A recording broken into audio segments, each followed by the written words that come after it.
हरे कृष्ण। आज एउटा यस्तो कुरा सुनाउँछु है तपाईँहरूलाई चाहिँ। हामीहरू कस्ता छौँ भने हामी जोकै पनि, मैले चाहिँ यो त भन्दिनँ, एउटा चाहिँ प्रसङ्गवश एउटा कुरोमा लान्छु। यसो सोच्दा सोच्दै विचार मनमा आयो कि कुनै ठाउँमा एउटा यस्तो राम्रो व्यक्ति हुन्छ, जो राम्रो व्यक्ति यति राम्रो हुन्छ कि उसले नक्करलाई गर्ने व्यवहार पनि आफ्नो छोरालाई बराबर गर्छ होइन। हरेक कुराहरू विश्वास गर्नुपर्ने ठाउँमा विश्वास गर्नु होइन। अनि विश्वास गर्ने हरेक कुरामा छोरो समान बराबर एउटा नक्करको हिसाब हो उसले राखेको हो नक्कर घरमा।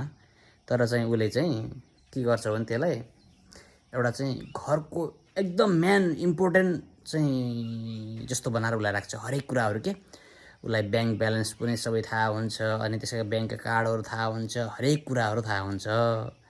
र उसलाई सेलरी पनि त्यही किसिमले दिइन्छ कि उसलाई यो होइन कि ऊ चाहिँ एउटा घरको नोकर हो, उसलाई एउटा छोराको लेबर सेलरी त के हिसाब गर्नु है। उसलाई त त्यसै पनि उसका खातामा पैसा हालिदिने होइन, त्यसै पनि दिने गरिन्छ।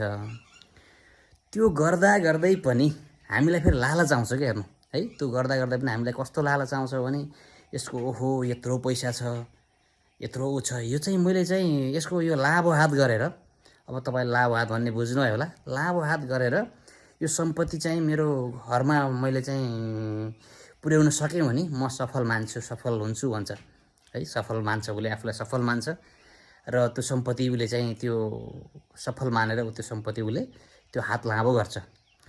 अनि गरेपछि उसलाई यो थाहा हुँदैन कि मलाई चाहिँ छोरो बराबर हो, उनीहरूले यस्तो चाहिँ अब मेरो मनमा लिँदैनन्, यो 2-4 भनौँ न यो पैसा चाहिँ अब 1-2 करोड उनीहरूलाई मनमा हुँदैन जस्तो उसलाई लाग्छ। अनि लगाइसकेपछि उसले चाहिँ त्यो पैसाहरू अब के गर्नुपर्ने, त्यो हात लाभो गरिसकेपछि उसले त्यो पैसालाई कहाँ पठाउनु पर्ने, कहाँ के गर्नुपर्ने, कहाँ कसरी चाहिँ उ गर्नु मेन्टेन गर्नुपर्ने होइन, म्यानेजमेन्ट गर्नुपर्ने सबै गर्छ। तर लास्टमा त्यसलाई यो थाहा हुँदैन कि मलाई राम्रो थियो, सबै कुरो थियो, म छोरो बराबरको छु, यो सबै कुरो छु, तर आज एक दिन मैले चाहिँ अचानक यस्तो मनमा कुविचार आयो, अनि यो कुविचारले आज मलाई कहाँ पुर्याइरहन्छ भन्ने भोलिको त्यसलाई दिन याद गर्दैन।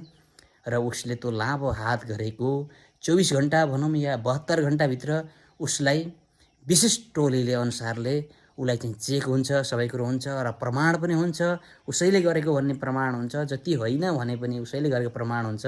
लास्टमा समाएर ऊ जेल चलान हुन्छ। हेर्नु, त्यसैले मान्छे कसैले पनि आफूलाई सबै कुरो गरेको छ, सबै कुरो छ, हाम्रो लालच यस्तो लालच चिज हो है, त्यसलाई चाहिँ सबैले कन्ट्रोल गर्न सिक्नुपर्छ।